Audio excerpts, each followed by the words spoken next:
Hello दोस्तों, स्वागत है आप सबका हमारे यूट्यूब चैनल पे। आज हम बात करने वाले केमिस्ट्री क्लास 11th और 12th के बारे में।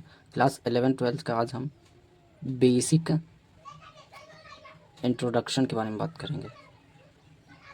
बेसिक इंट्रोडक्शन टॉपिक के बारे में बात करेंगे, जो हमारा क्लास 11th और क्लास 12th के लिए मोस्ट इंपॉर्टेंट बेसिक फंडामेंटल चीज़ें होगी, जिससे हम क्लास 12th को स्ट्रॉन्ग कर सकते हैं और 12th के बोर्ड एग्ज़ाम और अनदर जो भी एग्ज़ाम 12th बेस पे होगा, जिससे हमारा कैरियर आगे बढ़ेगा, उन सारे एग्ज़ामों का इस टॉपिक जो केमिस्ट्री स्ट्रॉन्ग कर सके, उसके बारे में आज हम बात करने वाले हैं। तो केमिस्ट्री का सबसे बेसिक इंपॉर्टेंट टॉपिक जब भी हम बात करेंगे, तो सबसे पहला केमिस्ट्री का जो टॉपिक शुरू होगा वो एटॉमिक लेवल से, यानी कि मोस्ट इम्पॉर्टेंट जब लेवल की हम बात करेंगे तो एटॉमिक लेवल होगा, जो केमिस्ट्री का most important topic, most important basic introduction था एटॉमिक लेवल। और इस लेवल से हम जब शुरू करेंगे तो इसी में हम रिएक्शन लेवल तक जाएंगे, एटॉमिक लेवल से रिएक्शन लेवल तक। और मोस्ट इम्पॉर्टेंट फैक्टर पे बात करेंगे तो रिएक्शन लेवल जब भी आएगा तो वो ऑर्गेनिक लेवल पे। तो एटॉमिक लेवल पे जब भी हम बात करेंगे केमिस्ट्री को, तो सबसे पहला एटॉमिक लेवल पे बात करेंगे तो सबसे पहला पॉइंट हम जब भी स्टार्ट करेंगे तो हमें पता है कि मैटर, हमें पता है पदार्थ के बारे में, यानी कि सबसे पहला फैक्टर पदार्थ है। यानी कि अपनी अर्थ को देखें जिस पे हम रहते हैं, अपनी पृथ्वी पे, इस पृथ्वी पे जो रहते हैं, पूरी यूनिवर्स में, पूरी ब्रह्मांड में सिर्फ एकमात्र पृथ्वी एक ऐसा प्लानट है जहाँ पे जीवन है। और इसी जीवन के बीच में हम इंसान, ह्यूमन, हर चीज़ों का रिसर्च करते हैं, क्योंकि हमारी ही क्लास में, हमारी ही लाइफ में केमिस्ट्री, फिजिक्स, बायो का इंपॉर्टेंस है। अब बाकी नेचर ने सबको इक्वलिटी अपने लॉ के अकॉर्डिंग चलाया, बट हम केमिस्ट्री की बात करेंगे, केमिस्ट्री को सीखना चाहिए तो अर्थ पे।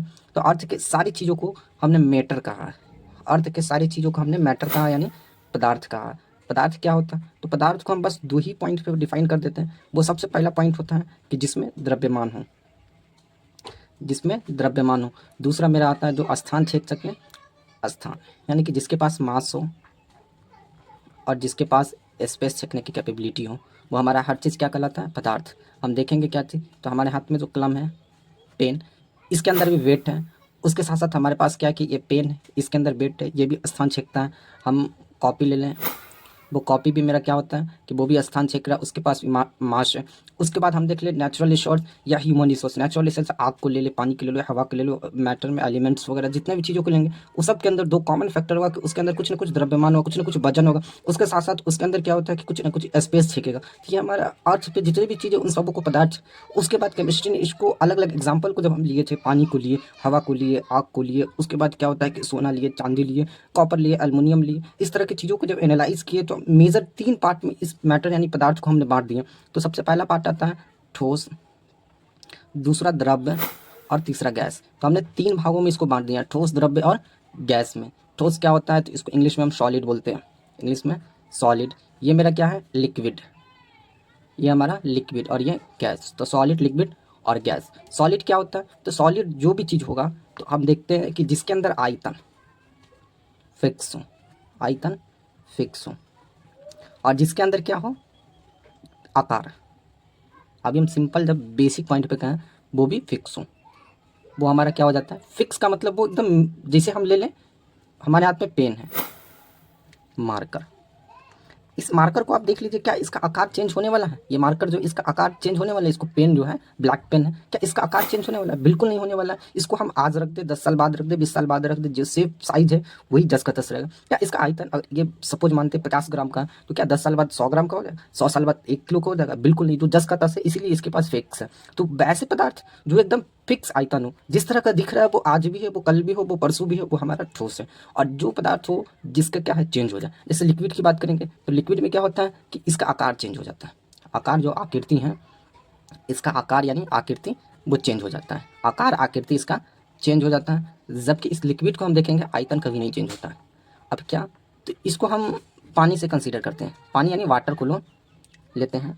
जब भी वाटर को लिए, पानी को, तो इस पानी को जब भी हम लेंगे, तो इसको हम ग्लास में रखें। 1 लीटर पानी लेते हैं, सपोज हमने 1 लीटर पानी लिया, इसको ग्लास में रखें, बाल्टी में रखें, बोतल में रखें, जग में रखें, यानी कि ग्लास, बाल्टी, जग, बोतल, किसी में भी रखें। क्या हम ग्लास में एक 1 लीटर पानी को रखें और ग्लास से क्या हम बाल्टी में रखेंगे, तो क्या 1 लीटर पानी है वो 2 लीटर हो जाएगा? बिल्कुल नहीं। लेकिन ग्लास का जो शेप था उस शेप में हमें 1 लीटर पानी दिखा, लेकिन क्या बाल्टी में भी जिस तरह से ग्लास में पानी दिख रहा है क्या उसी तरह से बाल्टी में दिखेगा? बिल्कुल नहीं। इस बाल्टी के पानी को जब हम बॉटल में रखेंगे तो क्या ये 3 लीटर हो जाएगा? बिल्कुल नहीं। जितना 1 लीटर पानी वो ग्लास में था वही बाल्टी में होगा, वही बॉटल में होगा। बट क्या होगा कि जो ग्लास में जिस तरह से वो पानी दिख रहा था जिस शेप में, वो बाल्टी में नहीं दिखेगा, क्योंकि बाल्टी का जो शेप है उस शेप में हमें यहाँ पानी दिखेगा और बोतल का जो शेप है उस शेप में हमें यहाँ पानी दिखेगा, और जग में भी रख देंगे। मतलब क्या है कि आयतन जो है इसका वजन वो कभी चेंज नहीं हुआ, लेकिन चेंज क्या हो गया, इसका आकृति चेंज हो गया। जब गैस की बात करेंगे तो इसमें आकार जो है इसका वो चेंज हो जाता है और आयतन इसका चेंज हो जाता है। आकार और आयतन चेंज हो जाता है, यानी कि इसका आकार जो होगा वो भी चेंज होगा यहाँ पे, ये भी फिक्स नहीं है और ये भी फिक्स नहीं है। अब इसका एग्जांपल हम अगरबत्ती का धुआं लेते हैं। अगरबत्ती का धुआं। अब इस अगरबत्ती को धुआं को अगर एक रूम में जलाएं या बाहर जलाएं, जब बाहर खुले मैदान में जब जलाते हैं, खुले मैदान में जब रूम में जलाते हैं तो हम क्या देखते हैं कि पूरे रूम में इस धुआं के पूरा धुआं रूम में फैला हुआ है, जबकि बाहर जलाते हैं तो पता नहीं चलता कि ये धुआं गया कहाँ। तो क्या हुआ कि अगर बाहर जिस तरह का आकार था उस आकार में चला गया, इसके अंदर जो इसका आकार था उस आकार में चला गया, और साथ ही अगर इस रूम में तो इसका वेट अलग होगा, इस बाहर है तो इसका वेट अलग होगा। तो हम आज जाना एकदम बेसिक पार्ट में मैटर क्या होता है, मैटर के बाद जाना ठोस, द्रव और गैस के बारे में। इस